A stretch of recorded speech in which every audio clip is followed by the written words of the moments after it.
SGS ITS Indore. We at SGS ITS believe in facilitating upgradation of knowledge, skill, and intent in providing opportunities for providing training to teachers employed in disciplines of engineering and technology.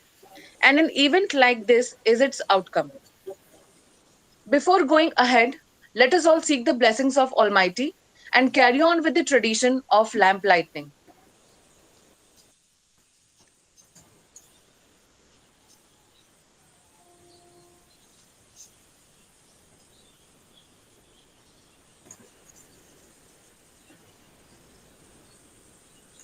कुन्देन्दु तुषारहारधवला या शुभ्रवस्त्रावृता या वीणावरदण्डमण्डितकरा या श्वेतपद्मासना या ब्रह्माच्युतशङ्करप्रभृतिभिः देवैः सदा वन्दिता सा मां पातु Saraswati Bhagwati निःशेषजाड्यापहा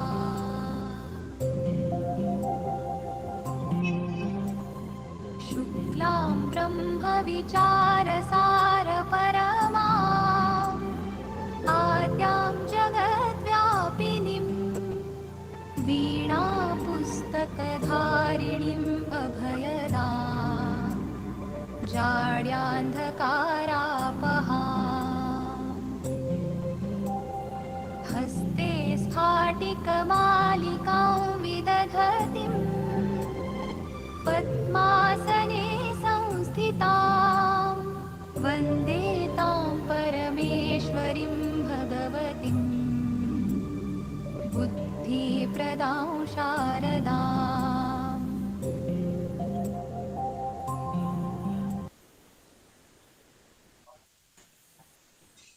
I bow to the goddess of knowledge, sound, and creative thoughts. Now, to brief you all about the program, I call upon respected Professor Manish Panchal, sir, who is also the course coordinator. Please, sir. Good morning, all of you. Myself, Manish Panchal, the course coordinator of this AICT Atal course. I welcome all of you in this AICT Atal FDP program on the recent trends on Internet of Things. First of all, I welcome our Honorable Director, Sir, Professor Rakesh Saxena, Sir, respected Dean Tare Madam, R&D, our Head of the Department, Professor Shekhar Sharma, Sir, Senior Professor Vivari, Sir, and other senior faculty members, colleagues, and the participants from various academic and industrial institutes, including the faculty members, research scholars, school teachers, and industry persons. It's a great honor and renewed joy to welcome all of you on the behalf of the Electronics and Telecommunication Engineering HGS ITS Indore for showing your interest towards this course and registering yourself in this faculty development program. Since the last few years, new buzzwords like Internet of Things, Industrial IoT, Wave of Things, Internet of Everything are very popular in teaching, research, and in the field of the automation.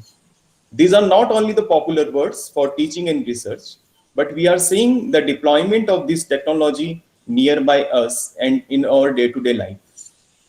We have planned this AICT Atal training program to cultivate your knowledge about the basic of the IoT and the recent development that are going on in the technology. The course is designed to give insight about the fabrication of IoT devices, their deployment in the wired and wireless networks, data prediction and data analysis using artificial intelligence and the machine learning technologies. And apart from this, when your data is ready, how to deliver this data in a very fast manner and in a very reliable manner. So the fast and reliable delivery of data using the latest technology, we will talk in this course. We will talk something like the recent wireless technology, just like 5G and 6G, that how you can send the wireless data on the 5G and 6G. Course will also cover the IoT transfer on the fiber optics in the terms of IoT ROF. This IoT ROF is called as a IoT radio on the fiber. We will also cover the some quality of service issues, just like energy efficiency of the IoT device and the networks, reliability of the data transfer, and the other various security aspects of the IoT, etc. Because we know that there is a trade-off between the security and the reliability. So we will see that what is the trade-off and how we can solve this trade-off. As a course coordinator, I am very happy that we have got the 150 participants from total 16 states out of 28 states of India, including the Andhra Pradesh, Madhya Pradesh, Telangana, Jharkhand, Gujarat, Kerala, Bihar, Assam, Chhattisgarh, Karnataka, Delhi, Haryana, Maharashtra, West Bengal, and Odisha. We have invited our experts from IIT Bombay, IIT Indore, IIT Guwahati, NIT Surathkal, IIIT Guwahati, MCT Mahon. Apart from this, we are having the three lab session into this course. For the lab session, two renowned IoT lab experts we have invited. One from Edgate Company, Bangalore, and another one is Unique Converse Technology from Noida. I am thoroughly convinced that we have all success towards together in taking the advantage of this Atal FDP course by involving ourselves fully in this 5 days course. This involvement includes the listening and grasping the contents, brainstorming with the contents, and asking the question from yourself first and then from expert later on. And as a teacher, I normally suggest to the students that a good learner should have always have the query in the mind. So please take as much as the advantage of this course. With once again, thanks to all of you for being the part of this course. Great learning ahead. Thank you so much. Thank you, sir. Now may I call upon respected Dr. Shekhar Sharma, sir, Head of Electronics and Telecommunication Department, SGS ITS Indore, to please say a few words.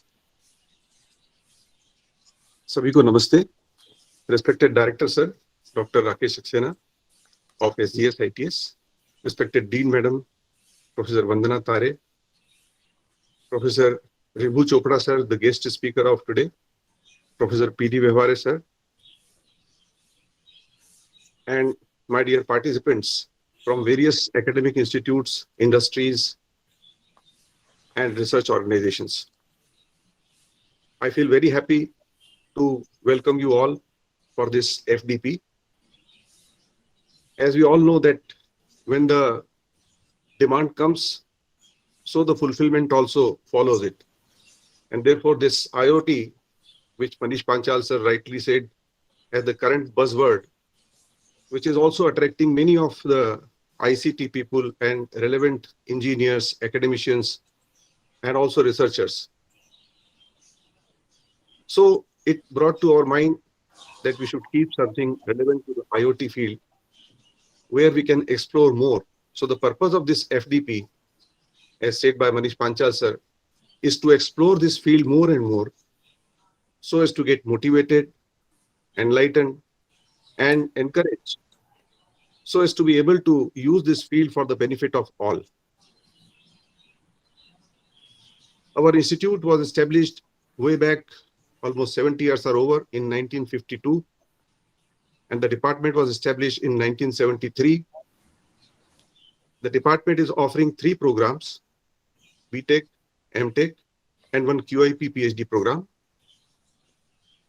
Recently in the department, a lab is funded by AICT MODROB, named as Antenna Test and Measurement Lab, which is facilitating the testing of antennas of different technologies in a special chamber called anechoic chamber. We are also trying for the certification of this through NABL. The department has also contributed to the institute for the development of a center for research in the satellite and space technology. The faculty of the department have also been involved in publishing various SCI and Scopus Index journals. Recently, 2 patents are also received in the name of faculty members. And a book is also published by one of the faculty member, Dr. L.D. Malviya of our department. Department faculty members are also participating in various programs, including the leadership programs held at IIM, UKERI, etc. They are also participating along with this into the social services, like a smart city project of this Indore city and also Indore police, and also are being awarded for the same. So Professor Manish Panchal of this FDP, the coordinator, he has been awarded by this. So with this brief introduction of our department, I welcome you all again to enrich your journey in the field of IoT. I wish to thank Professor Ribu Chopra sir to accept our invitation to give this keynote address. Our director sir to kindly give permission for this course. Vandana Tare madam to give inspiration right from the beginning of this AICT Atal FDP program. Respected director, respected Professor P.D. Vyavare sir, who has always been concerned about the department and has been giving the suggestions all the times. So thank you all, dear participants, for joining this. Thanks again. Thank you, sir. Now, to address the audience, may I call upon respected Professor Vandana Tare Madam, Dean R&D, SGS ITS Indore. Please, ma'am.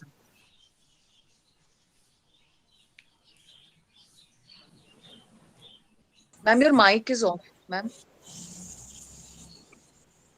Thank you, Ms. Ritika.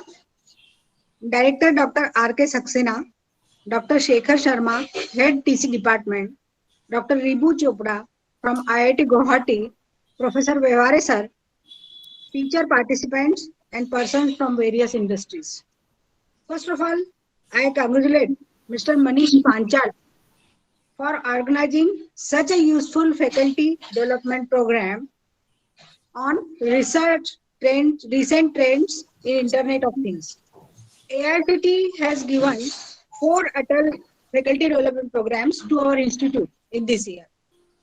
This is a big achievement for our institute. We received courses in physics, biomedical, industrial production, and electronics and telecommunication. Our faculty is competent enough to organize such programs.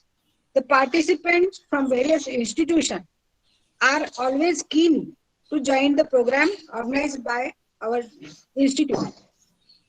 I want to inform the audience that AICT every year is giving notification for various schemes. Atal is one of them. The other schemes are SERB, SRG. SERB is nothing but Science and Engineering Research Board. And SRG, Startup Research Grant. Then SERB, CRG, that is Core Research Grant. Then SERB, TARE, Teachers Associationship for Research Excellence. That is on my name, TARE. SERB, Matrix. Then SERB, Supra. You can see on AICT website, because these all are useful to you people for teachers of other institutions. That's why I am telling you. Then SERB, NPDF, SERB, EQ, SERB, STAR, SERB, Tetra, and SERB Power. SERB Power is for women teachers who want to participate, who want to send their research proposal. So this is a very good scheme. Even I have also sent a research proposal for this SERB Power grant. And opening date and closing date also they are giving on website. So you must see the website and you must apply for these schemes. For other institutions, for private institutions and other institutions, this is a very good scheme. These are the very good schemes given by AICT. I am sure that participants will benefit by this course. And lastly, I wish success for this course. Thank you. Thank you, ma'am. Now may I call upon The navigator of this flagship of knowledge, respected Professor Rakesh Saxena, sir, Director SGS ITS Indore, to please say a few words. Please, sir. Thank you, Ritika. Respected Vivare sir, Madam Tare, Dean, R&D, HOD Professor Shekhar Sharma, and course coordinator Mr. Panchal and Ashwin.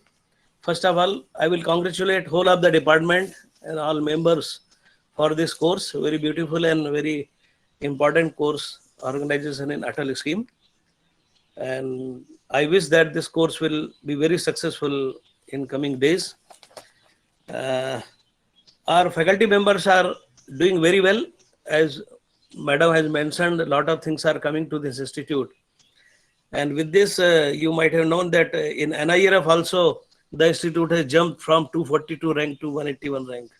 61 jump to this institute was the credit goes to our all faculty members, all departmental heads, and their work which is coming out.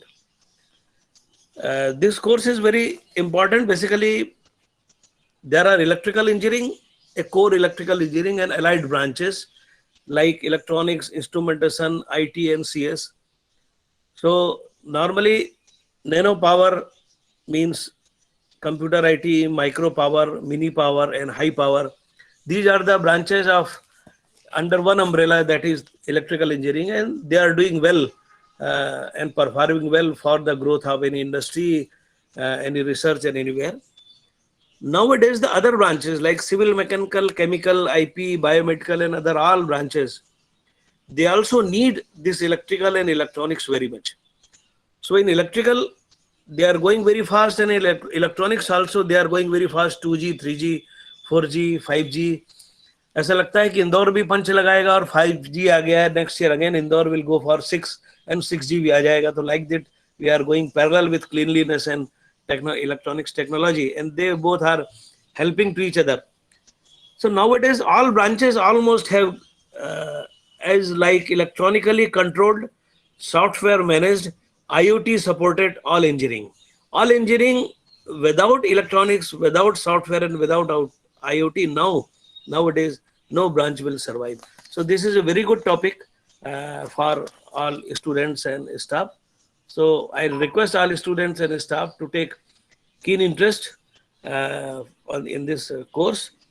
And one more thing I want to tell everybody, that after this course, at least go for some startup or patent.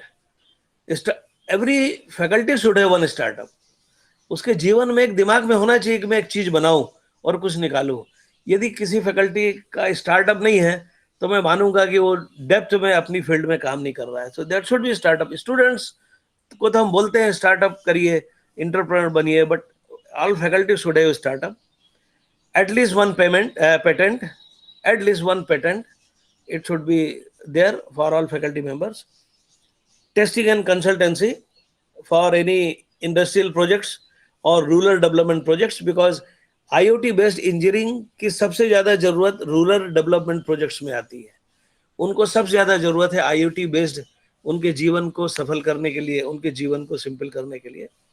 तो मैं request करूंगा कि जो बच्चे final year में अभी आए हैं, they should take very good projects, industrial project or rural projects, and they should use electrical, electronics, IoT and all technology, and they will do their projects, and for faculty also.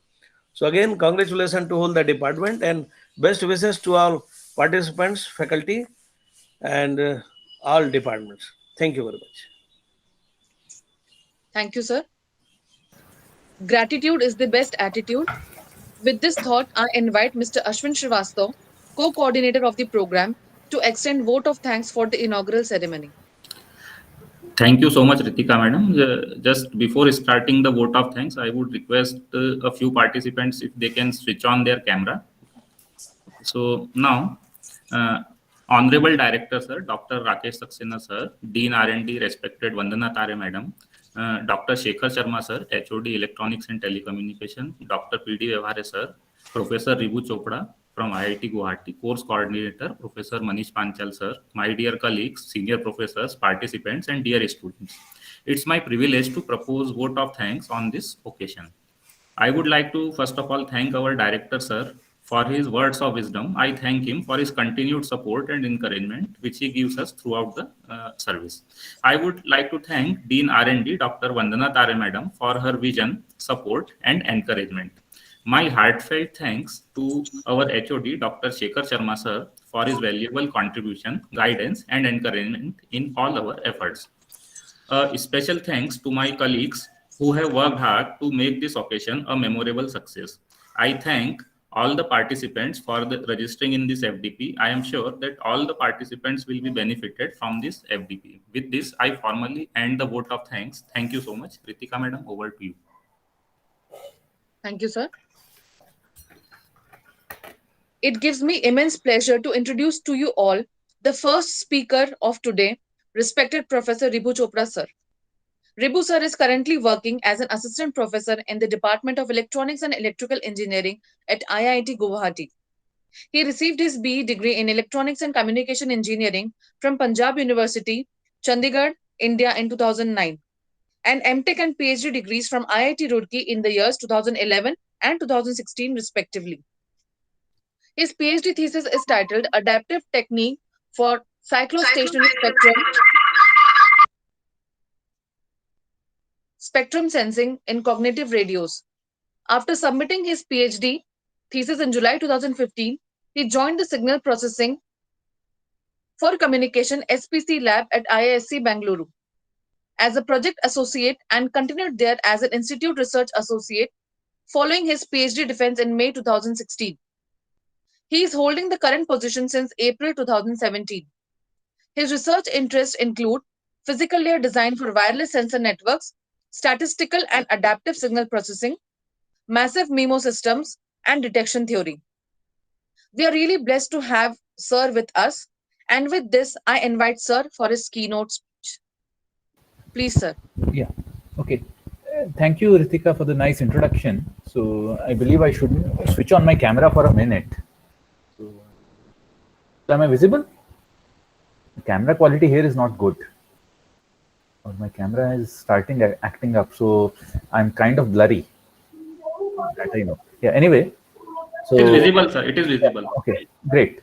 So thank you for the nice introduction. So since we are right on time, I'd like it to stay that way. Just so ma'am, yes, now I'm a co-host, so I can share my screen. So I'll share a window, and so just asking. So is the window? So is it full? Is it visible in full screen, or do you still see the PowerPoint presentation? No, the screen. Full screen presentation is visible, or you're seeing the PowerPoint window? That's my question.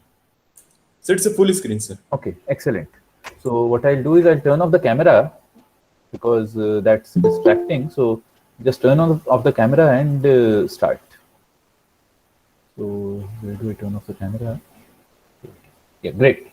So yes, so the title of this talk is slightly different from what is shared in the brochure. That is because that was a broad area I was about to speak on, and as I thought more about it, I felt that the title should change slightly, but then it was too late to change the title in the brochure. So this is the presentation. So I'll be talking about basically I'll be talking about physical layer security in the Internet of Things, and but we will touch upon a technique called DCP, that is called distributed cophasing, and we'll see how DCP can be used to improve the physical layer security quality of Internet of Things devices. So before we start formally, here's a brief introduction. So I will first introduce the Internet of Things. Then I'll go into some history of wireless sensor networks and the Internet of Things, because wireless sensor networks are a subset of the Internet of Things, and I working in communication systems and theory mainly look upon the wireless sensor networks aspect of the Internet of Things. Then I'll introduce physical layer security. talk about what is distributed cophasing and how is it useful. And finally, we'll touch upon what is DCP for physical air security. So let us, since this is a workshop on IoT, it's good to start the first session with the definition or with a formal definition of the Internet of Things. So the Internet of Things is a distributed network of smart devices that enables precise control and monitoring of complex processes over arbitrary distances. So two things to, or a few things to note here. Let me turn on the pen. One, it is a distributed network. So it's not centralized. The nodes are located at different places of smart devices. So we'll define smart devices in the next slide that enables precise control and monitoring. So you can both monitor using the Internet of Things. So you can both say you want to monitor soil health in an agricultural field, and you have embedded or dug up the entire area and placed sensors all over.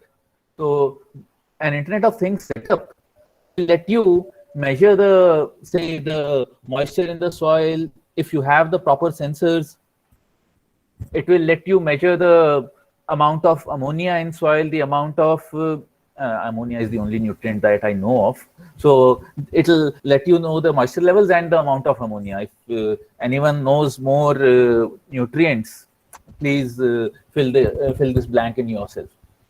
And you can also use this to control several parameters. Say, suppose you're monitoring a plant, you can use the Internet of Things to, you're monitoring a nuclear power plant and you want to control the temperature. So the external heating. So you can do that via the Internet of Things. So we'll look at this later. So now let us define smart devices. So the background is a screenshot from the movie The Beauty and the Beast, and all of these are smart house helps of the Beast. So there's a smart duster, there's a smart teapot, there's a smart clock. All of these can think. So this is an idea of smart devices. So the formal definition of smart devices are devices that are embedded with sensors, some processing ability, software and other technologies that can connect and exchange data with other devices and systems. This is the complicated definition. And simply, any device that hangs is a smart device. Cell phones didn't hang before they became smartphones. Analog watches and digital watches don't hang. Smart watches do hang. So any device that costs, sorry, want to, should I stop? Okay, no, great. So should I stop? Could you please continue? Okay, so I thought someone wanted to say something, so that's why, because I cannot see anything. My full screen is in this window, so I'm just on auditory cues here. So yes, so watches before they were smart watches worked well, but as soon as they became smart watches, they contained a lot of sensors. They could measure your heart rate, they could measure your sleep time, they could measure the number of steps that you take, but at the same time, Please tell others to stop their mic. Close their mics. There is noise from backside. Please. yes. I request all the participants, please mute your mic. If it is repeated, then remove him or her.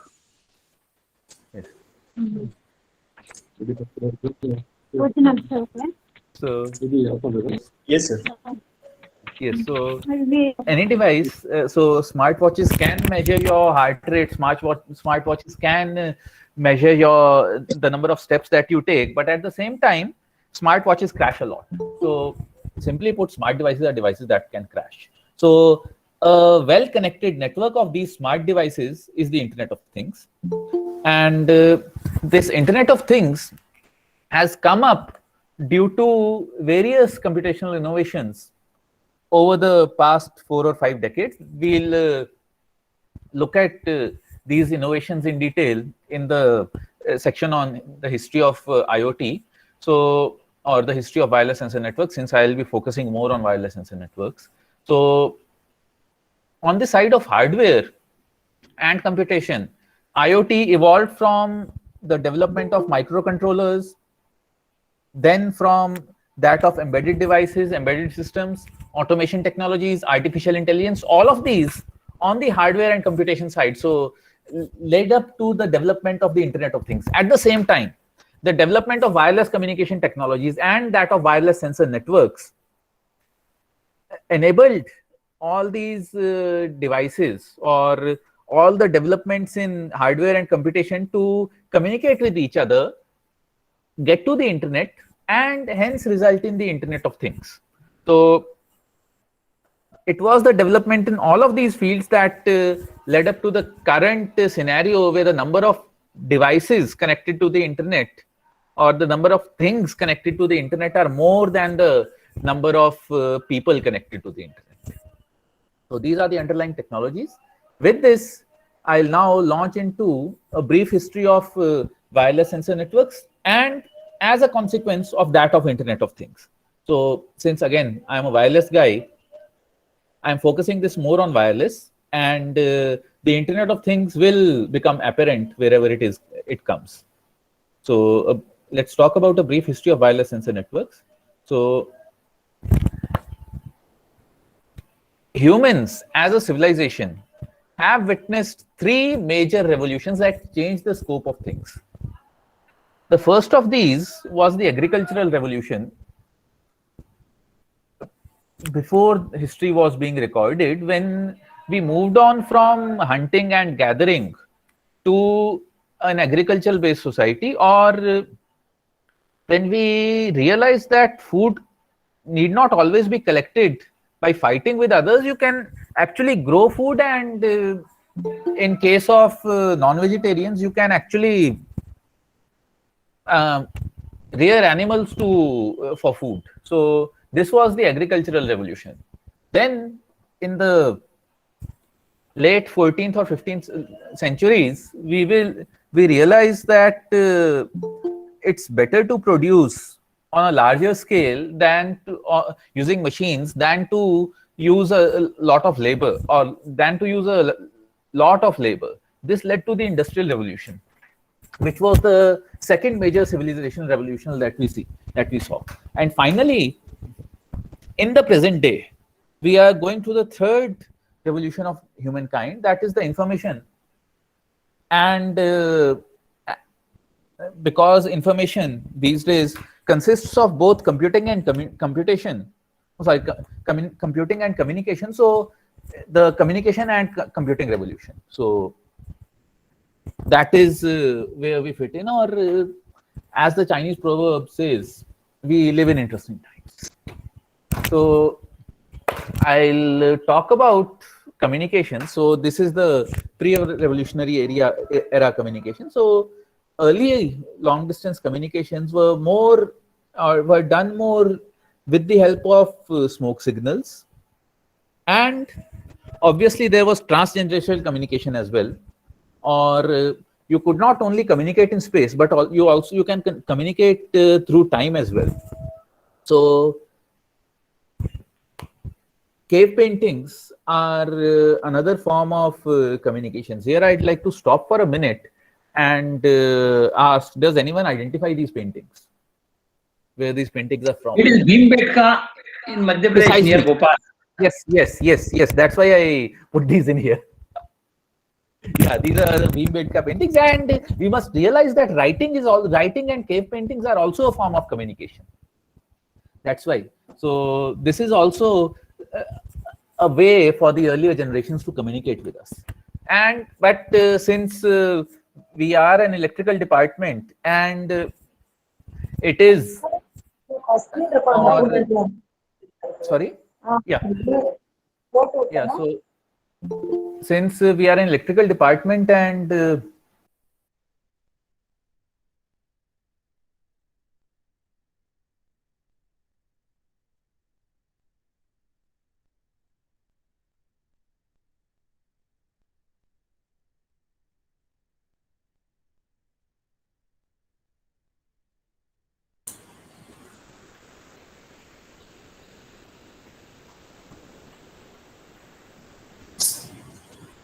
Sir, your phone, this microphone is mute, sir.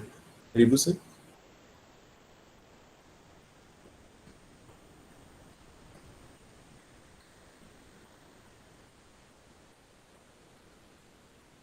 Please wait. There is some problem at the speaker end. I don't know how that. So yeah, sorry, my microphone was muted. I don't know how that happened. So when was it muted? So you are showing that painting. Yeah, okay, Bhimbetka. Then and it became. Oh, I was muted then. Oh, maybe someone talked and I was muted instead. Yeah. So I'll go back. So what I was saying was that Bhimbetka paintings. Now is it okay? So Sir, your presentation presentation is visible. off. Presentation is off. Okay. So share screen is off. Hold on. Share screen, window, PowerPoint, share. So is the presentation visible now? Yes, sir. Excellent. So yes, so I was showing the Bhimbetka painting. Yes. So after this, and you know why it's called Bhimbetka, Bhimbetka. So places where Bhim sat. Anyway, so yeah. So since we are interested in electromagnetic communication, or this is an electrical communication department, I'll jump to electrical communications and skip all other developments in human communication. So electromagnetic communication actually started with Ørsted observing that electricity can cause magnetic effects. Before that, magnets were only observed in the form of lodestone, or only observed as special components in the iron. It was rare. But this they realized that you can use electricity to construct magnetism. And Faraday demonstrated but you can use a magnet, or you can use the change of flux to actually induce electricity. And then obviously Maxwell put the electromagnetic equations by Ørsted, by Ampere, Faraday, all of these into a nice combined form, Maxwell's equations, that describes everything from electricity, magnetism, to the behavior of light. Following this, Hertz in the year 1888 demonstrated the practicality of Maxwell's equations. Sir, there is some issue from your end. So please check your mic, Ribu sir.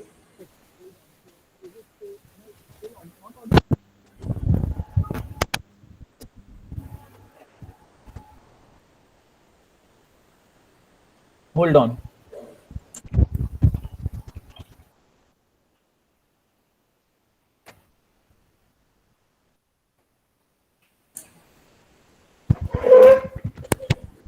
I'm audible.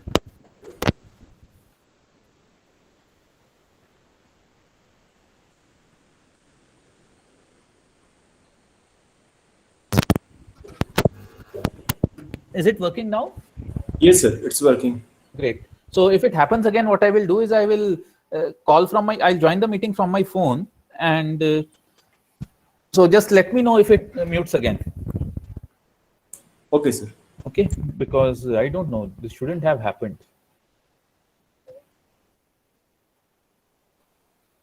So yes, Maxwell introduced the Maxwell unified all of the electricity and magnetism into Maxwell's equations, and Hertz in the year Heinrich Hertz in the year 1888 used the spark gap transmitter to actually confirm that Maxwell's observations were true. Then at the same time, we realized that not all letters in the alphabet are born equal, and there are ways to actually shorten our messages without losing information. That led to the development of Morse code in the year 1830, which was used for telegraph and obviously long distance message transfer. Telegram is a smartphone app now, but for those old enough, you might have seen telegrams in circulation until at least as long as maybe 2009 or 10. I don't remember. Maybe 2010. I remember that I received a telegram for my MTech admission. So that was 2009. So yeah, telegrams were around for quite a long time. And then the question is that since we are talking about wireless sensor networks, who invented wireless? Because I've listed a lot of inventors, then the question comes, who invented wireless communications? But before that, before we say that, before we ask the question of wireless communication, the basic wireless communication device is a radio. So in this way, we can say that we can ask the question, who invented wireless? So whoever invented the radio actually invented wireless communication. But at the same time, the question is, how many components? So the radio consists of many components. There's a transmitter, there's a receiver, there's a speaker, there are a whole lot of amplifiers, there's an antenna. So how many components does a radio need before we actually call it a radio? So actually a radio was developed in various stages. So we'll talk about all these stages quickly. So in the year 1890, Banle developed a coherer. A coherer was something that could generate electrical impulses based on the electromagnetic disturbances around it. And in the year 1890, Tesla, the guy after whom Elon Musk has named his car company, actually got the patent for wireless power transfer using AC. 1893, Tesla actually demonstrated wireless power transfer. Not to discredit India, Acharya Jagdish Chandra Bose in the year 1895 demonstrated a version of the coherer using mercury, but using terahertz frequencies. That is the millimeter wave communication people are talking about right now. And he had developed that in the year 1895. So, and this was independent of the Banle coherer. And in his experiment, when he fired a cannon, in one room a bell rang in the other room because of the effects of this mercury, or because of this mercury coherer in the year 1895. So he was wirelessly able to ring a bell from one room to another in the year 1895. Some more dates. 1874, Baron proposed a Russian version of the coherer. So Alexander Popov proposed a Russian version of the coherer, sorry. 1895, Marconi, who actually got the patent for radio. So Marconi is shown in this picture, not Popov, my bad. Yeah, so Marconi, who actually got the patent for the radio, has his picture, actually started his experiments. 1901, Marconi demonstrated transatlantic wireless telegraph. That is, you could send wireless telegraph signals from UK to the US or across the Atlantic Ocean. And by the year 1907, regular transatlantic wireless telegraph services had begun. At the same time, due to Marconi was slightly boastful about the security of his wireless communication system. He claimed that once you send a message via wireless, no one else could listen to it, but this wasn't true. So a professional magician named excuse me, Neville Maskelyne was able to eavesdrop on Marconi's transmission. That is, he was able to receive what Marconi was transmitting without letting Marconi know about it. So this is the earliest form of wireless interception. And 1903, Neville Maskelyne interrupted Marconi's transmissions by transmitting signals with a stronger power, so that Marconi's signal was reduced to a noise, and he was able to send swear words or bad words over what Marconi was transmitting, hence becoming the first hacker in the known history. And since wireless security is the main theme for our talk, we will come upon these or the 1902 model by Neville Maskelyne later. Then we'll talk briefly about broadcast radio. So amplitude modulation, which is, as we all know, the most basic form of modulation, was discovered in the year 1900. And in the year 1907, the triode and triode amplifiers were used to amplify the transmitted signal so that they can cover a broader range. Experimental radio broadcasts using the AM started in 1910s. The superheterodyne receiver was developed in the middle of the First World War by Edwin Armstrong in 1918. The commercial AM radio broadcast began in 1920, with Radio Ceylon starting in 1923 and the All India Radio starting in 1936. Edwin Armstrong, again, the same person who invented the superheterodyne receiver, invented frequency modulation in 1933. And then the Second World War started, which led to rapid development in several areas. It led to the development of walkie-talkies. It led to the development of the radars, or the modern versions of the radars.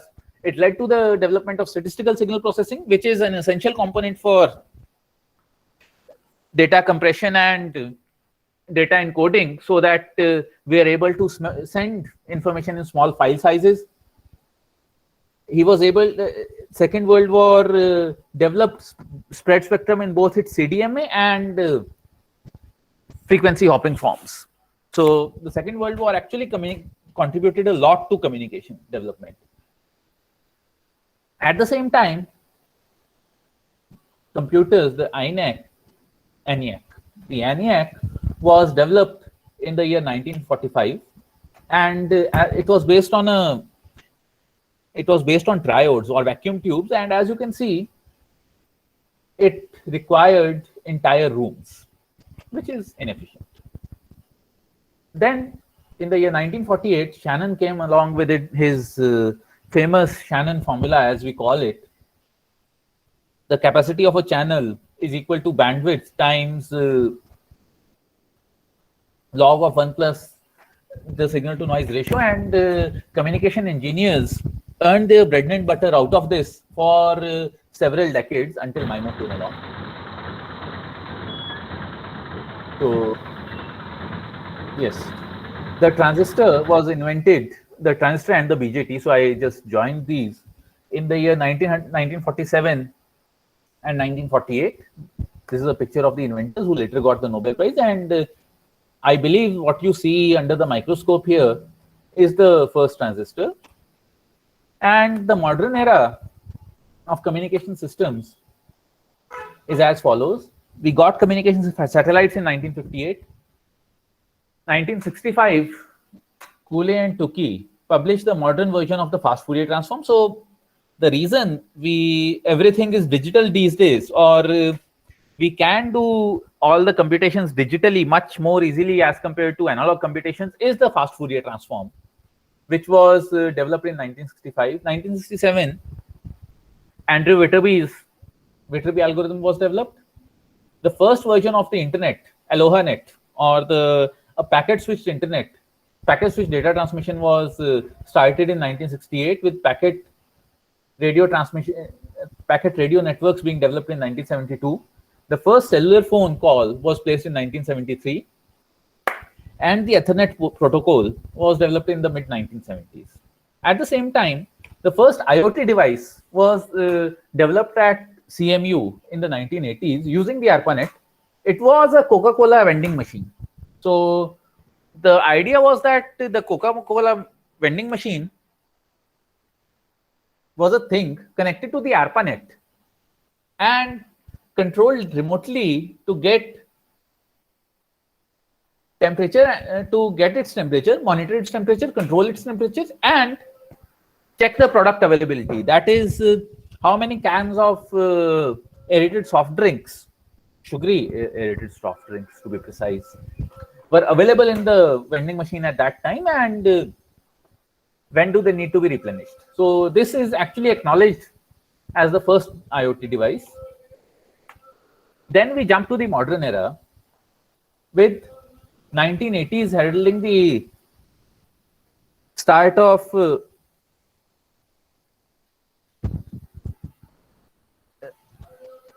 cellular telephony. 1991 being the time when 2G started. 1996, the start of MIMO, or 1996 when people realized that single antenna communication was not good enough and we needed multiple antennas, and hence the start of MIMO. 1997 when multi-user detection was developed. And obviously we know that from the Apple launch event, from the famous Apple launch event, that is, we know that smartphones came around in the year 2007, and IoT, the Internet of Things, Cisco declares IoT to be born in the year 2008 because that was the point in time when the number of connected devices, or when the number of connected things was more than the number of connected people. Yeah, so I'll just take a second to drink some water and then continue.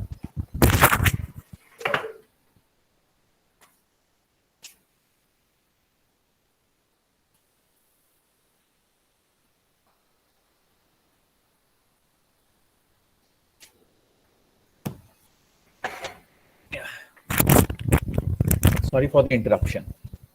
So I'll continue. So here are some applications of the Internet of Things. It can be used in home automation. It can be used for connected health. As I said, it can be used for plant monitoring, cold chain management, and the applications for the Internet of Things are only limited by human imagination. You can develop an Internet of Things network for almost any application that, almost any monitoring and control application that you can think of. So this ends the first section of our presentation. I'll now move on to our second section, that is an introduction to physical layer security. So as I said earlier, Neville Maskelyne was able to overhear whatever Marconi was transmitting. So which is not a good idea, because there might be sensitive information. You might not want to talk about, you might not want others to know what you are transmitting. For example, when you open WhatsApp, you at the start of every chat, you see that WhatsApp tells you that the messages sent in WhatsApp are end-to-end encrypted. So you need encryption. There is secrecy. So I will not reintroduce the 7-layer CSI architecture, but we all know there are multiple layers. So one layer of security is the physical layer, or at the physical layer, we can have a very information theoretic view of the security. So for that, or we'll discuss that here. So consider a simple case where there's a transmitter, Alice, and so this, let's just use the pen and say this is Alice, who wants to communicate with the receiver, Bob, over a noisy channel. So Alice and Bob are talking over a noisy channel with Alice transmitting to Bob. Now, the point is that transmission over noisy channels is not a big issue. But there is also Eve, who's an eavesdropper. So we generally call the eavesdropper Eve. So there's also Eve, who is interested in what is Alice telling Bob.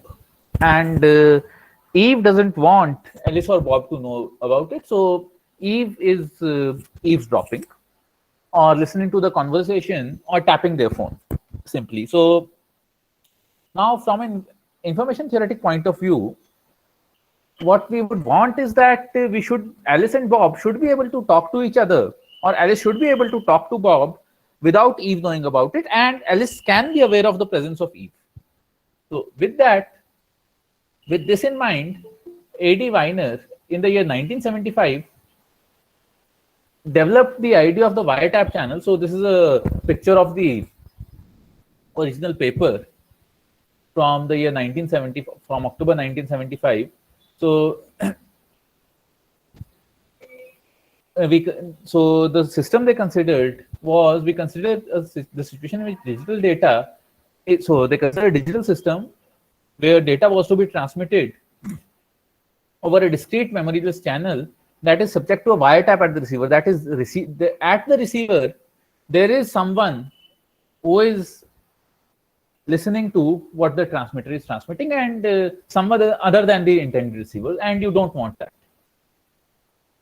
And we assume that the wiretapper views the channel output via a second discrete memoryless channel, encoding the transmit.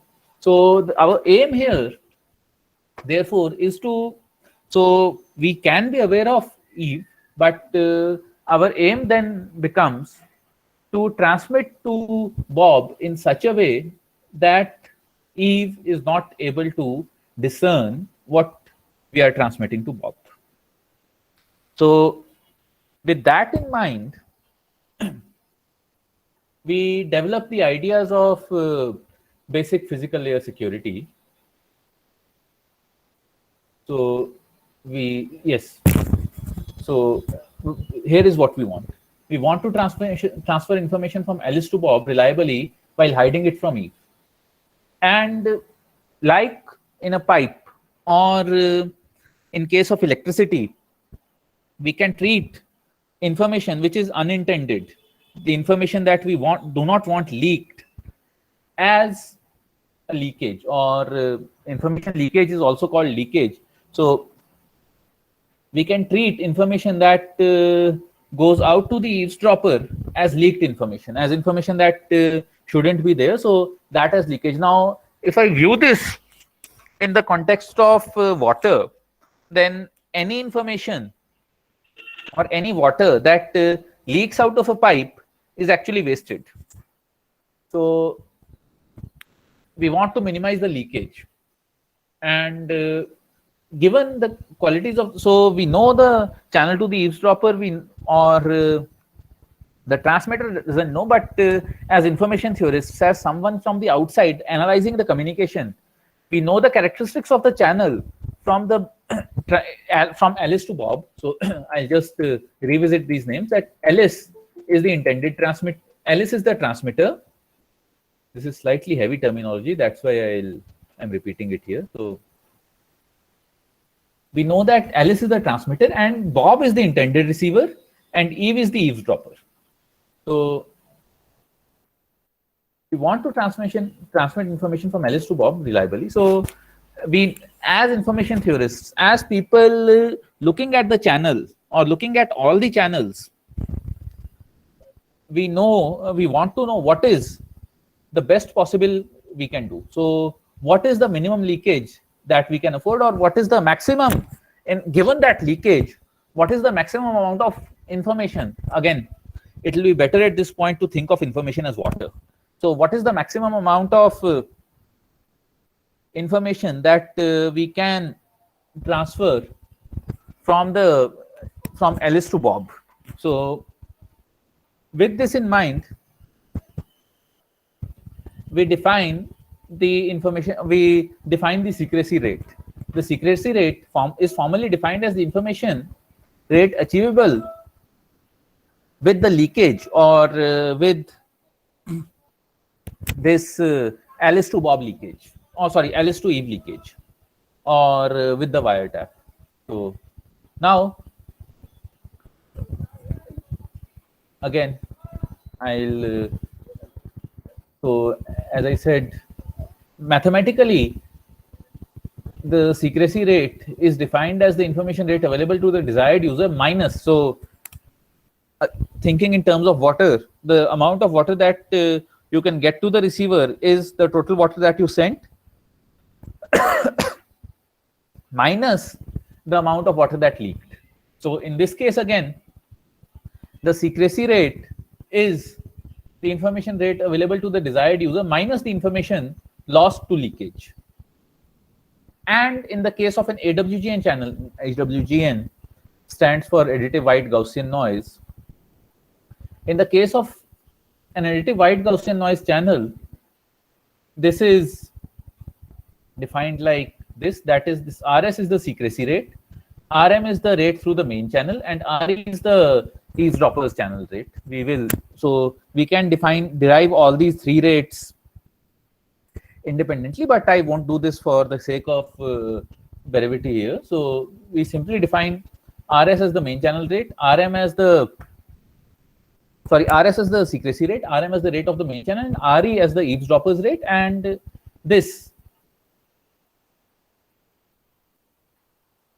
I should have defined it here, but I'll write it right now. X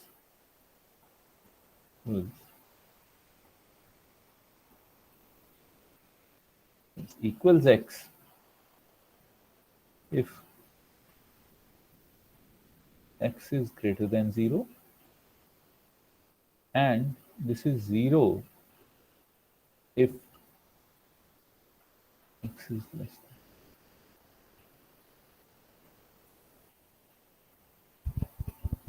Fine.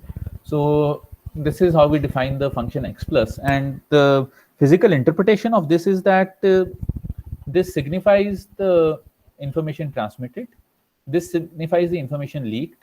So if the possibility or if the capacity of the leakage is more than the capacity of the main water pipeline, then obviously no water will reach there. You cannot have negative water. The pipeline won't suck water from the destination. So there is actually no notion of negative information. So the rate cannot be negative. So if the eavesdropper channel is good enough so that it can listen to more than what the intended user can listen, then obviously you cannot transmit any information to the intended receiver, or you cannot transfer any information to Bob without the eavesdropper knowing about it. So the secrecy rate is 0. Fine. So with this was for the case of AWGN channels, rather simplistic. Now, in case of fading channels, since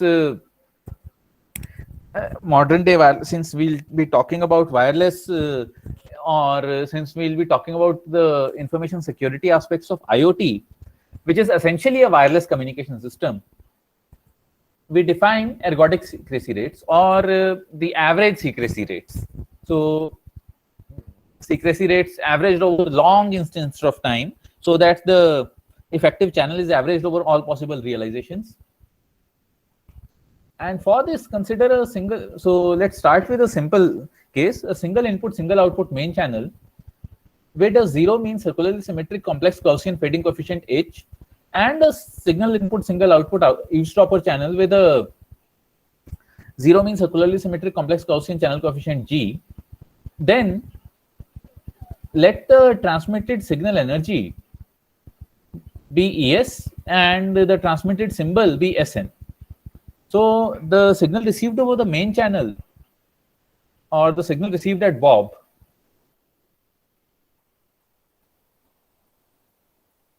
this is the signal received at Bob, and this is the signal received at E. So given the fading coefficients of the main channel and the fading coefficient of, so given the fading coefficient of the main channel and given the fading coefficient of the eavesdropper channel, we can actually calculate the secrecy rate, or we can actually calculate the rates achievable over those two channels, and so we can calculate, this will be the rate of the over the main channel, that is log to the base 2 1 plus mod of h square ES by N naught, and the eavesdropper channel rate will be given like this. So you can actually calculate the secrecy rate as the difference of the two. I haven't written out the detailed expression for brevity.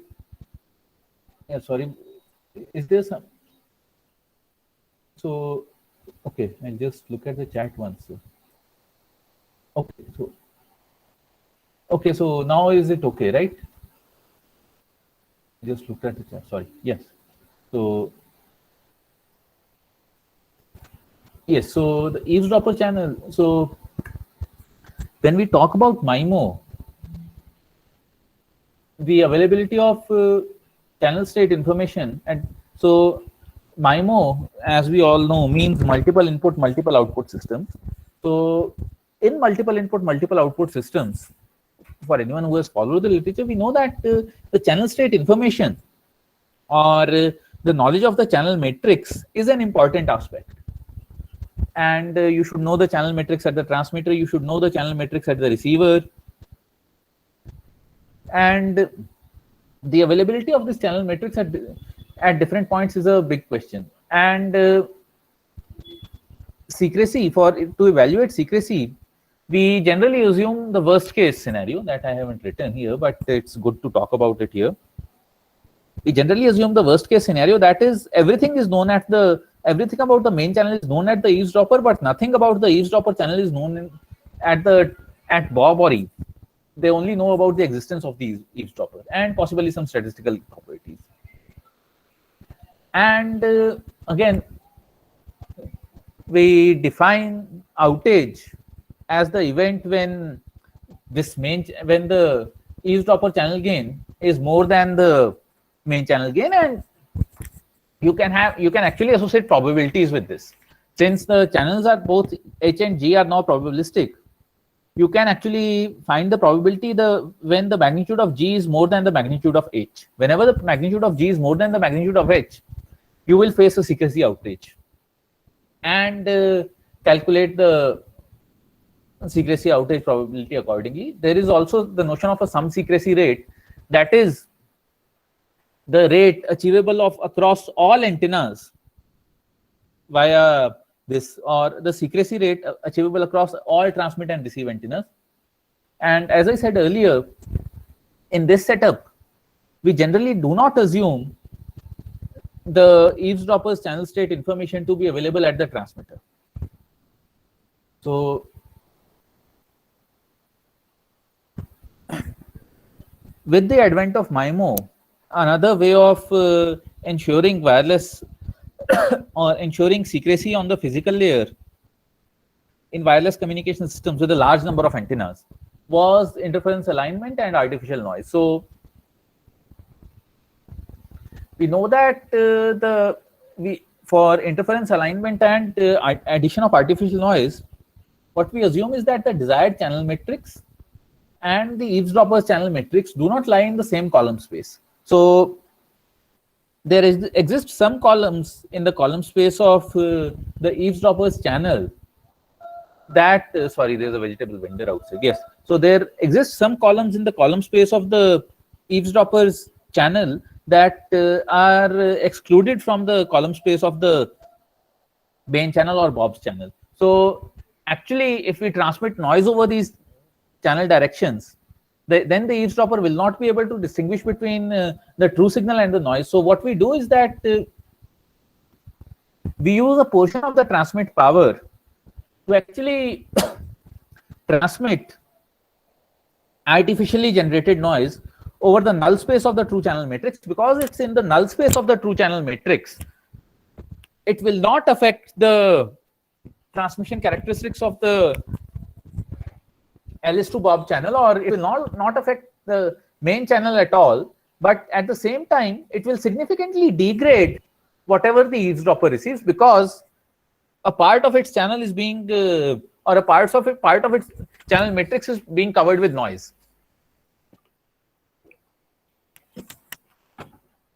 So this is how the idea of interference alignment ties into that of artificial noise in the context of wireless security. And obviously you can derive all sorts of rates for this, but again, since this is not the main topic of our presentation, but an interesting side development, that's why I discuss this. In the context of Internet of Things, an eavesdropper may be interested in stealing the data being communicated by the sensor nodes. So for example, if you are monitoring a nuclear power plant, some okay, let me not use that word. Some unscrupulous. Unscrupulous. Sorry. Thank you so much. Yeah, my tongue was twisted for unknown reasons. So for unscrupulous, so some unscrupulous people might be interested in blowing, or antisocial people might be interested in blowing up that nuclear power plant, or if you are monitoring the health of your soil, your jealous neighbor might be interested in destroying your crop. There can be multiple reasons. So you need security at all the layers of IoT, and we will focus on the physical layer security in IoT. And we will actually, we have introduced IoT properly. We have introduced the need for security. Now we will focus on a simplistic physical layer data fusion algorithm for wireless sensor networks and IoT, and extend it to MIMO channels, and then look at how it performs in terms of physical layer security. So this is the halfway point in the presentation. So this is where, so this is the general introduction to physical layer security in IoT. Now we'll move on to the specifics of distributed co-phasing technique, which is a IoT or wireless sensor network technique, and look at its security aspects. So if there are any questions in the general context, I'll be happy to have them now. So we can stop for around 5 minutes around here. And okay, so we are already 4 minutes behind schedule. But anyway, we can stop for maybe 2 or 3 minutes here, and we can possibly discuss if you have any questions.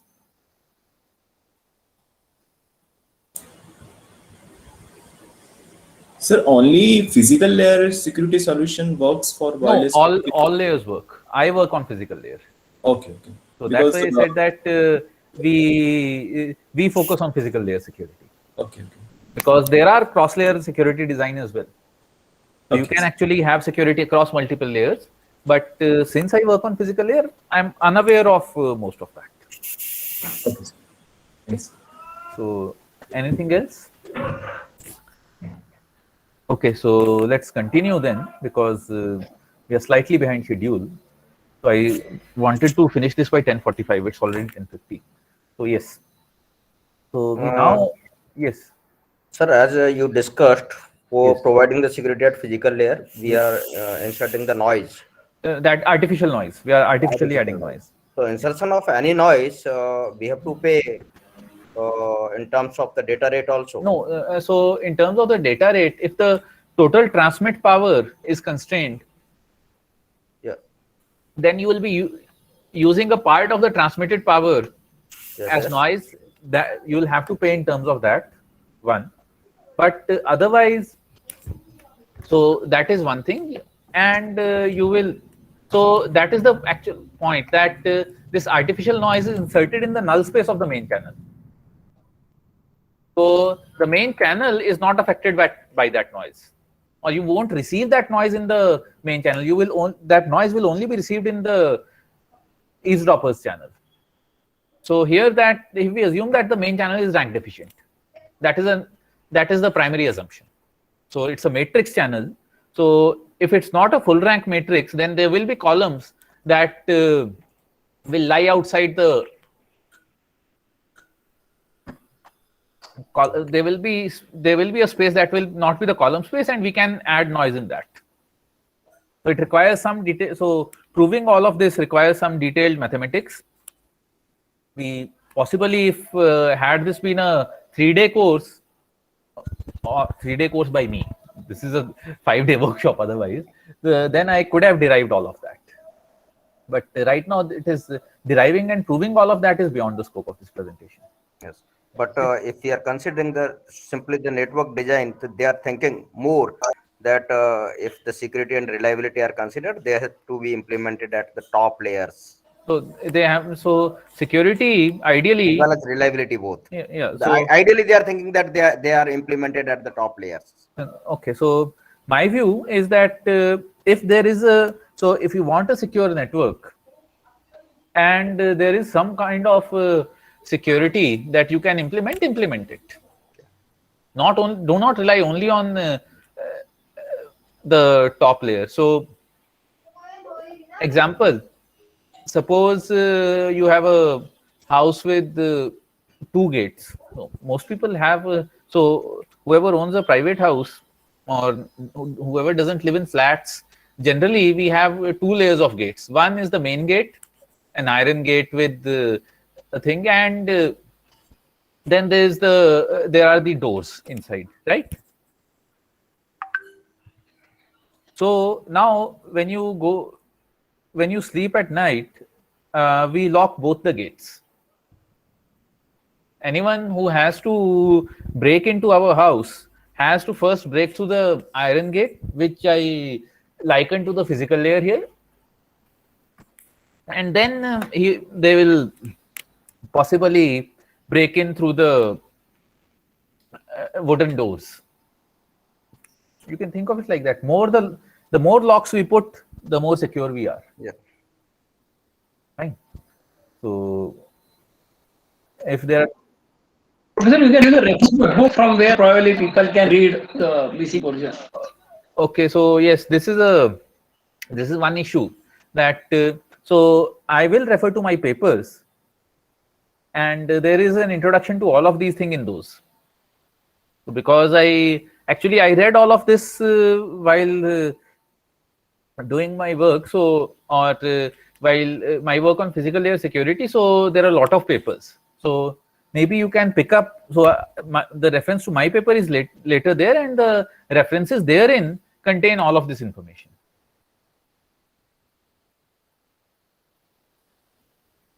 Okay, thank you. Okay, great. So I'll now continue, and we'll start with distributed co-phasing, or as we call it, DCP. So this is mostly my work done in collaboration with Dr. Ramesh Annavajala at Northeastern University, northeast of the US, not India. So Dr. Ramesh Annavajala at Northeastern University, New Jersey, and Dr. Professor Chandramurthy from IISc. So most of this work was, so a part of this work was done when I was a postdoc, and a part I completed when I joined IIT Guwahati. So we introduced distributed co-phasing. It is a physical layer data fusion technique. That is, the nodes physically transmit data to be fused at a fusion center, has wireless sensor network and IoT applications.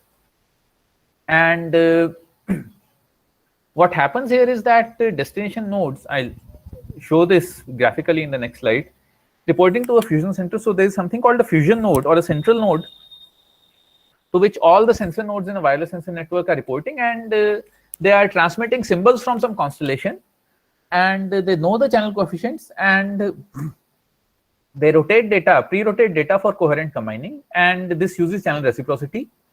Here are a couple of important references on DCP.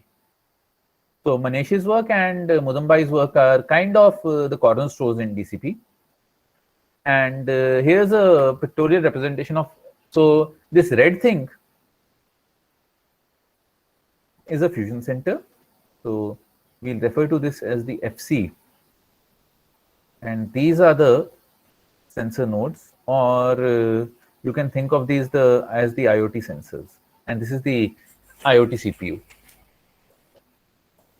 So what we do in DCP is that during the first MP channel uses, the fusion center transmits pilots. So there is just one fusion center.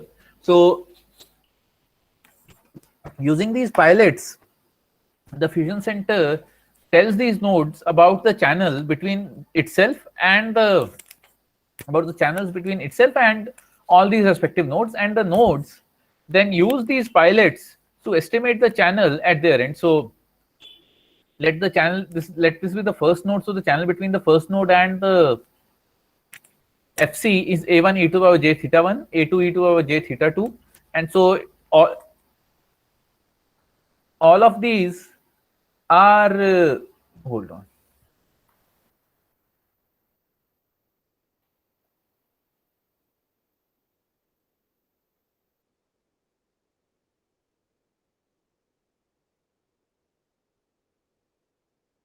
PhD student was pinging. Yes, sorry.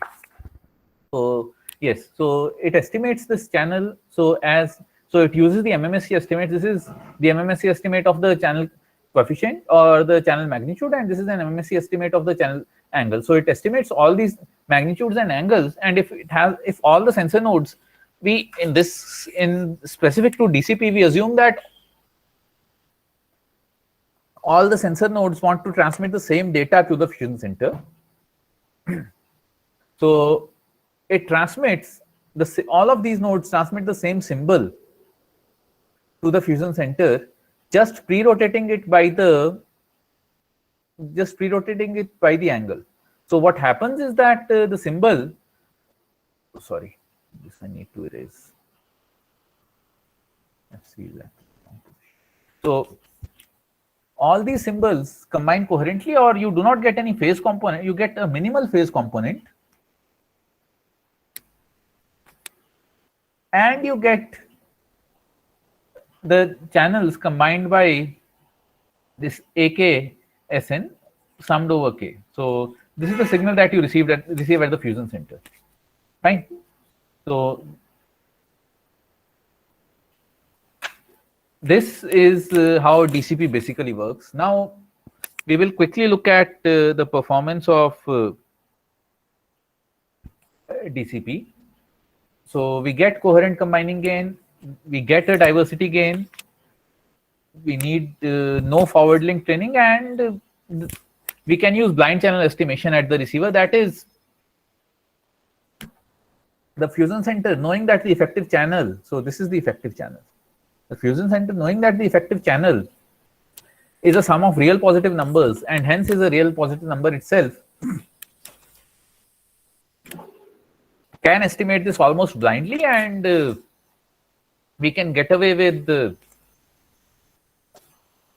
transmitting any data. And these are the mutual information rates for various constellations in a single antenna setup. With multiple antennas, or in DCP with multiple antennas, or if the fusion center has multiple antennas, so we notice that the data that is co-phased at for one antenna, or the data whose symbols, or the data that is rotated to coherently combine at one antenna, will not coherently combine at other antennas, and therefore we need to transmit the data to all the antennas. So, and obviously the antenna selection is suboptimal, but we are slightly running out of time. I won't discuss that in detail. So with multiple streams, what we do is all the sensor nodes coherently transmit their data streams to all the receive antennas. So we consider a setup with n sensor nodes and k receive antennas, and the lth node transmits k equals 1 to capital K. That is streams for all antennas, and this is the effective symbol transmitted, and this theta KL is the estimate of the angle between the kth receive antenna and the lth sensor node, and the effective channel between the the effective channel between the kth receive antenna and the lth user or lth antenna's data stream is given like this. We have shown that, or I'll give a reference to the paper later, where we have shown that the expected value of the kth user's data stream is given like this, and its mean squared value is given like this. The off diagonal channels or the interfering channels look like this, and for a large number of sensor nodes we can know that the effect of channel hardening that is famous in massive MIMO system kicks in, and we can replace the individual performances of these antennas with their averages. So the received vector signal in that case becomes yn equals hsn plus vn. This is the noise.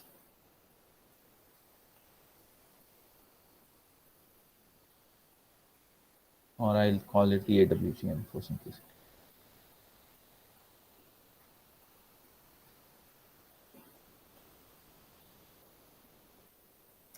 And if the transmitted symbols to different antennas are uncorrelated, then the achievable spectral efficiency becomes this.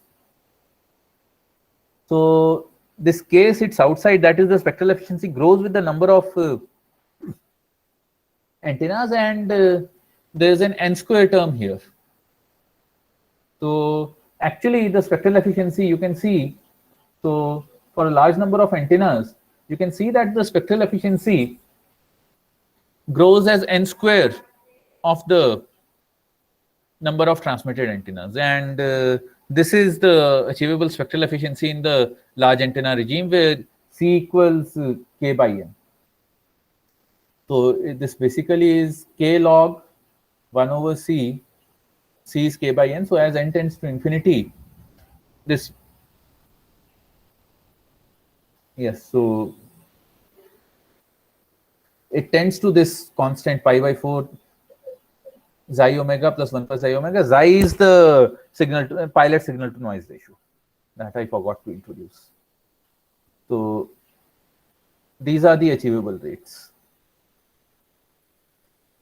So you can see that as we increase the number of streams for a fixed number of sensor nodes, the achievable rate, so this is the achievable rate is in bits per second per hertz, increases almost linearly. So it goes from 10 to close to 20 and close to well above 25. So it's because it gets divided by k here, so it's not a linear increase, but still it's close to a linear increase. So if n is larger, say n equals 100 or something, this will be a close to linear increase.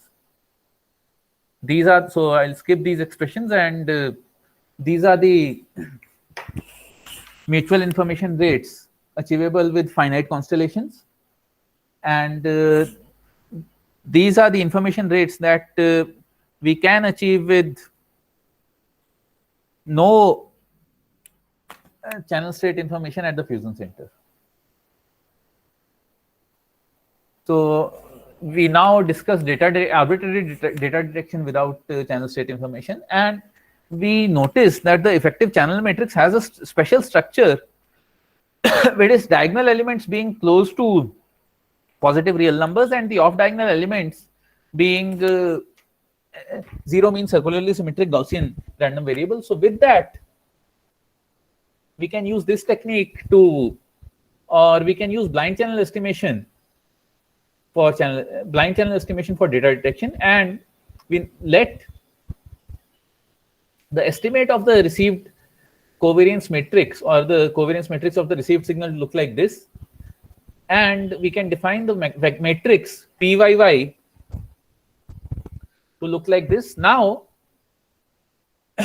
due to the properties of Y, for a large n, this will be close to the true covariance matrix of Y, or this is the sample covariance matrix of Y, this is the true covariance matrix of Y. And therefore, it's easy to show that the expected value of PYY hat is this.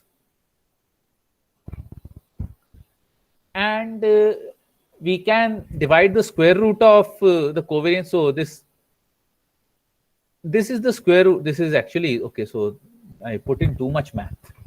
I realize this now, only now. So it's easy to show that, actually it's easy to show that this is the square root of this matrix RYY. And this is the square root of this matrix PYY, and this is the square root of this RSS.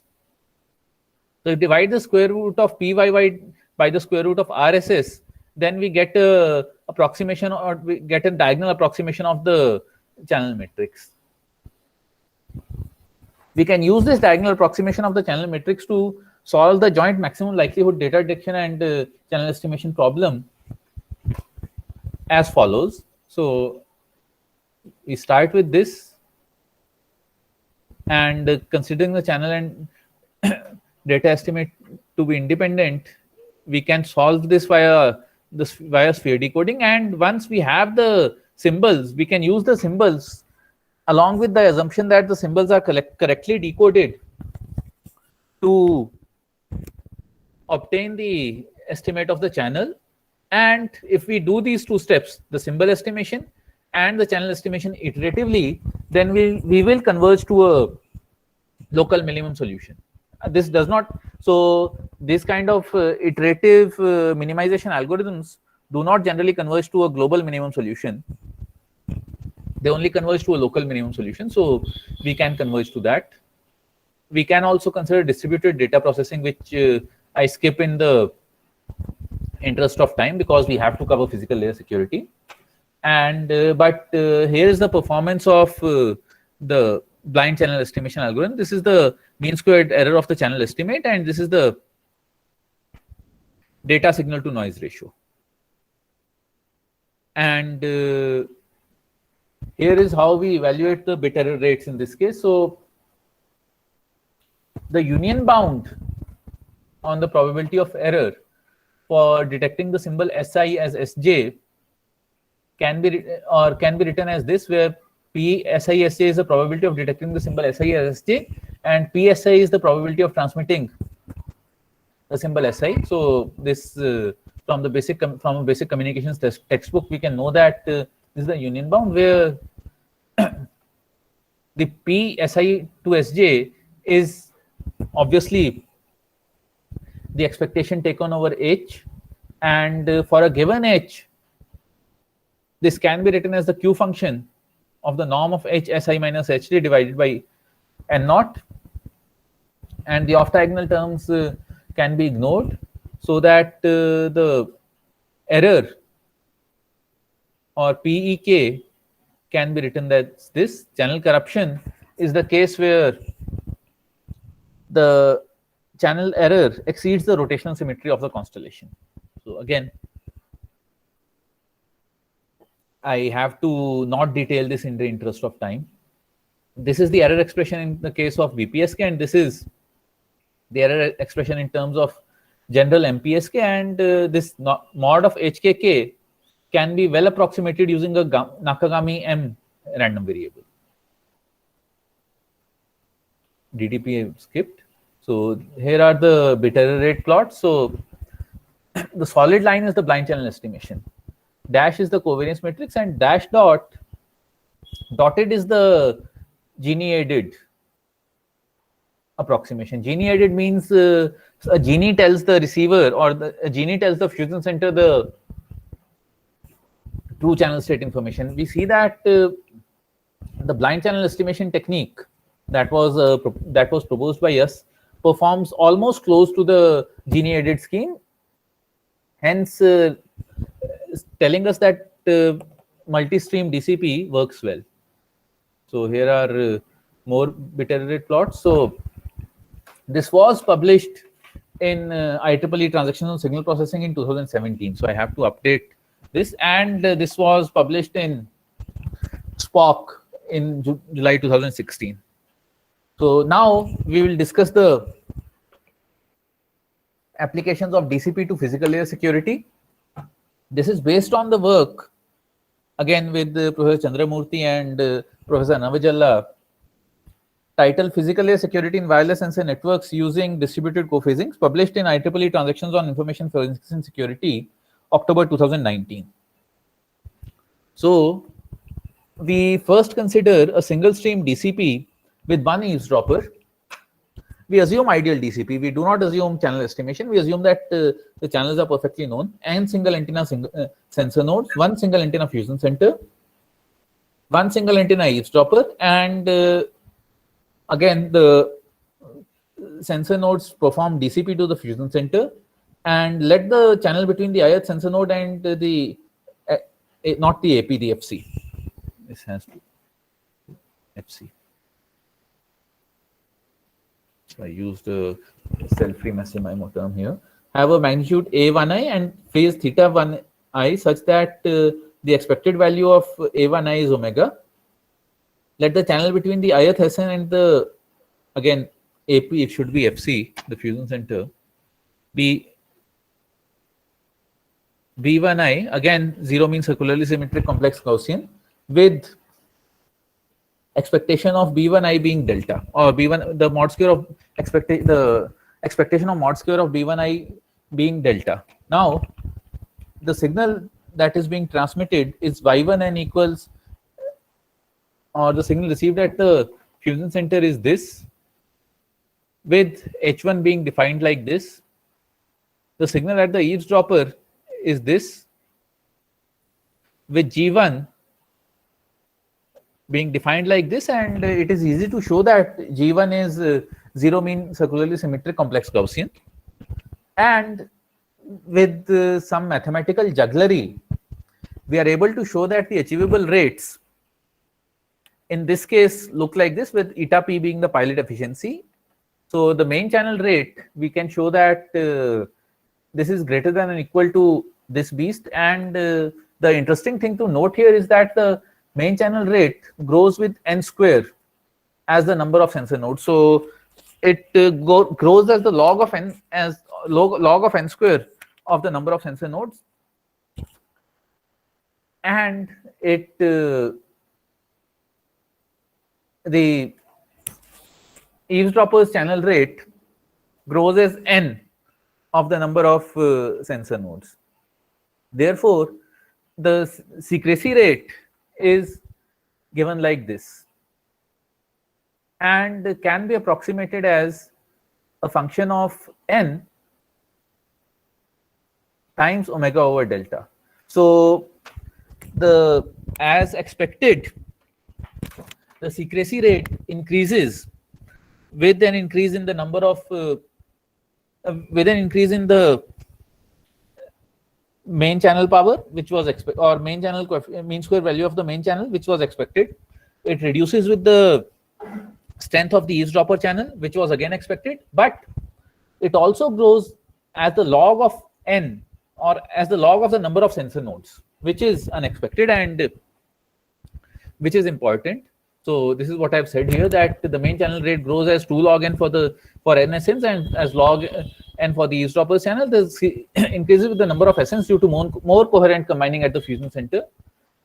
And these are the same things for the estimated channel. You see that we only notice that this pilot signal to noise ratio comes as xi over here, and here is a plot showing the achievable rates for this case. So there's a single antenna, single eavesdropper system with 50 sensor nodes, and this omega equals 10 delta means that the main channel is 10 times stronger than the eavesdropper's channel. So this, which is expected, so this is close to the achievable rate without any eavesdropper, but still it saturates with the data SNR. This is when the main channel and the eavesdropper's channel are almost equal. It still saturates, but it now saturates at a lower value. And when the eavesdropper's channel is 10 times stronger than the main channel, you can see that with DCP, we can actually transmit, or we can actually secretly transmit data even when the eavesdropper channel is 10 times stronger than the main user's channel, so, or the main channel, which is an important result, because otherwise what we had assumed till now was that if the main channel is weaker, or if the main channel is weaker than the eavesdropper's channel, then we are doomed. Then the secrecy rate will go down to 0. But when we use DCP, one of the key results is that we need not despair. Even when the main channel is weaker than the eavesdropper's channel, we can still transmit with some rate, some secrecy rate to the intended user. So now we quickly discuss the case where N eavesdroppers are colluding. So L eavesdroppers are colluding means that there are L people listening to your conversation, and all of them can talk to each other, or all of them share their information. With that, the main channel remains unchanged, but the eavesdropper's channel rate now increases to this, and we can again, with some mathematical jugglery, show that the secrecy rate takes this form. My bad. The secrecy rate takes this form, And we can see that this now increases as log of n over L. So an increase in the number of eavesdroppers actually starts hurting you. So eavesdroppers, if the number of eavesdroppers is close to the number of sensor nodes, then we are in real trouble. So here is a plot of the achievable rate as the achievable secrecy rate as the number of, as a function of the number of eavesdroppers, and for different SNRs. So this is under the assumption that the main channel, that is omega, and the eavesdropper channel are equally strong. So 20 sensor nodes. Now we look at multi-stream DCP. We consider n single antenna essence, a K antenna fusion center, L colluding eavesdroppers, and we can show that the main channel rate can be lower bounded using this expression, and the eavesdroppers channel can be upper bounded using this expression. This is mainly the use of Jensen's inequality, and hence the secrecy rate takes this form, n over L times pi by 4 times omega by delta. But for K streams, everything gets multiplied by K. So this is for K equals 3, K equals 4, and K equals 5. You can see that it almost grows linearly with the number of streams, and this bound is again a lower bound on the performance. So to summarize, eavesdroppers pose a security threat in IoT-enabled wireless sensor networks. This can be extended to multiple antenna systems. And DCP is an efficient technique for physical layer data fusion in wireless sensor networks that can be extended to multiple receive antennas and is naturally resilient to eavesdroppers, and hence is an important component of physical layer security in wireless sensor networks, and hence in the Internet of Things. So we have 10 minutes for your questions. So I can try to answer those if you have any.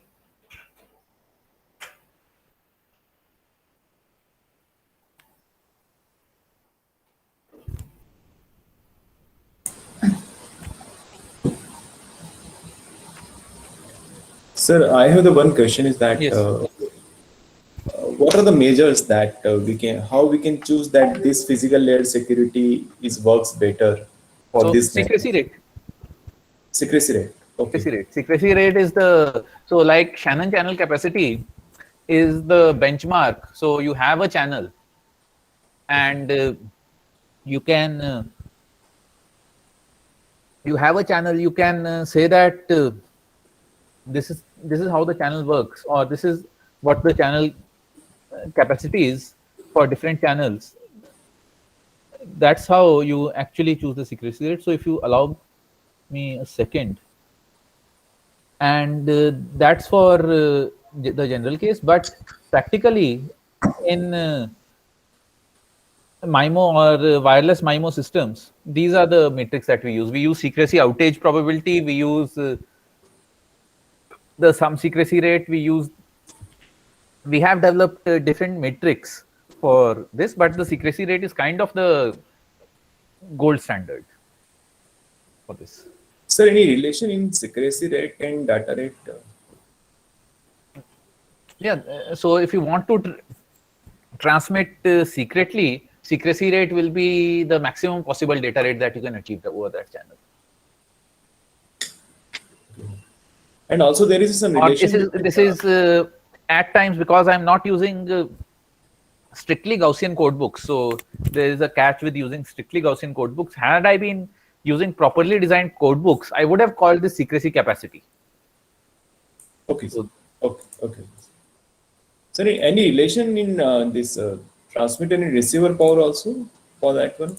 Transmit and receive power is so we consider the transmit power only. Receive power is So there's a fading channel, there is log normal fading. You can apply all kinds of long-term and short-term fading, but that becomes a totally different kind of problem. So let's not go into that. Sir, there is also one question from participant Ankita Sharma. Ankita Sharma, can you please unmute your mic and then you can please ask? Yes, I'll possibly switch to the Teams mode. You can. I'll just fix this question slide here, and I'll switch to the. Yes. Yes. Ankita. Yeah. Sir, what is the physical significance of sum secrecy rate?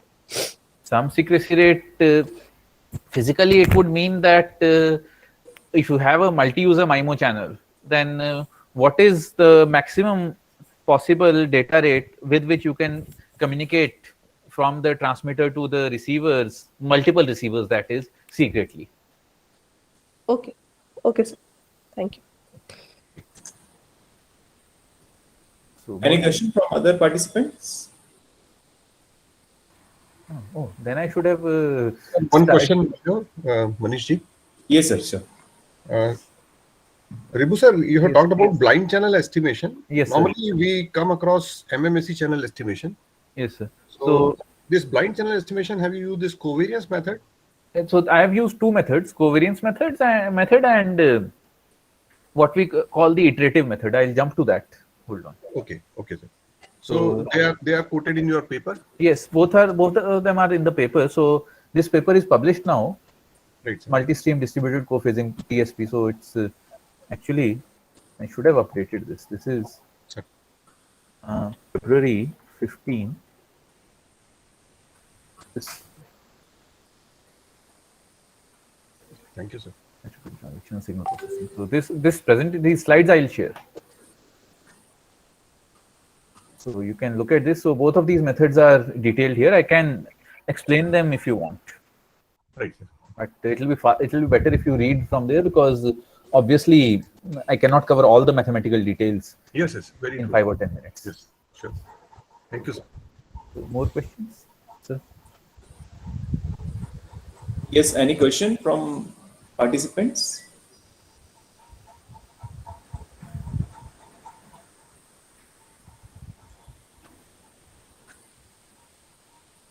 Okay, so then we are 5 minutes early. I thought we'll be late. Yes. Okay, so if there are no more questions, then possibly we can end this session.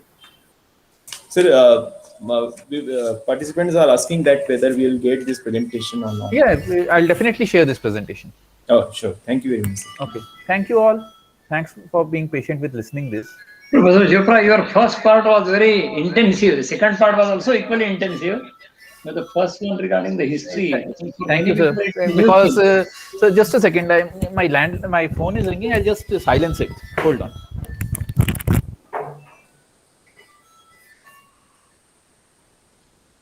So what I was saying is your first part was also well researched. Although it was historical in nature. Yes, sir, because I thought since this was the first presentation in this talk, or the first talk in this IoT session, I should start by introducing IoT and give a brief history. Thank you, sir. I appreciate that. Thank you very much. Yeah. So, okay then. Ribu sir. Yes, sir. Hi, sir. How are you? I am Leeladhar Malviya. Yeah, I know. Hi, how are you? So nice I to saw see your you face. after so many days. Yeah, thank you. So how are you, sir? Good. How are you? Okay. Thank you. Your presentation was so nice, sir. Thank you. I was continuously involved in this presentation. Thank you so much, sir. Thank you. Okay. Bye. Bye. Thank you, sir. Okay. Thank you, ma'am. So I now call upon Ms. Shruti Jain to please extend vote of thanks. Good morning, sir. It was a really wonderful session. We have learned so much from this. Sir, you covered your lecture with explanation of. Thank you. Various basics as the requirement of beginning, and you have enlightened us with your deep knowledge of IoT, physical layer, sensor network information time, Hope we get to learn from you in future also. Thanks a lot, sir. Okay, thank you. Thank you, Ripu sir, for Thank you. explaining the history of the communication, first of all. And you have given the emphasis, the contribution of all the inventors who has done a lot of things for this communication field. So your first, as the Vyavahari sir told, that your first part of presentation was very attractive. Because and the second part started with the security, because we know that the security is very prime concern. We always think about the home security, secure transaction, but nowadays the people are now thinking about the information security. And we know that implementing the security in the wireless network itself is very tedious task, because we know that most of the wireless networks have the energy efficiency problem. So you have given the idea about that which security system will work for that physical layer. So we are all, thank you so much for your talk. We will definitely benefit by your talk. Thank you. So Thank you I so will much. share the slides in some time. Thank you. Okay, so I am now disconnecting. Have a nice day, all of you. Thank you. Thank you so much, sir.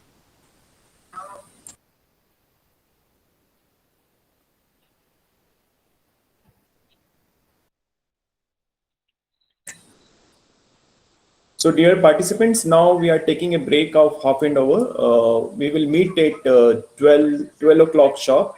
Our next speaker is from Triple IT Guwahati. So he will talk about some next generation IoT networks. So we will meet at 12 o'clock sharp. Thank you so much.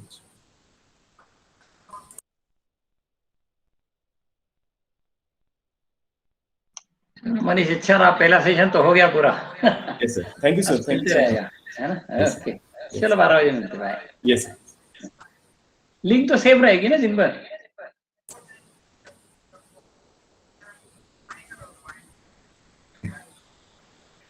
Yes, sir. पूरे all 5 days same link है. Okay.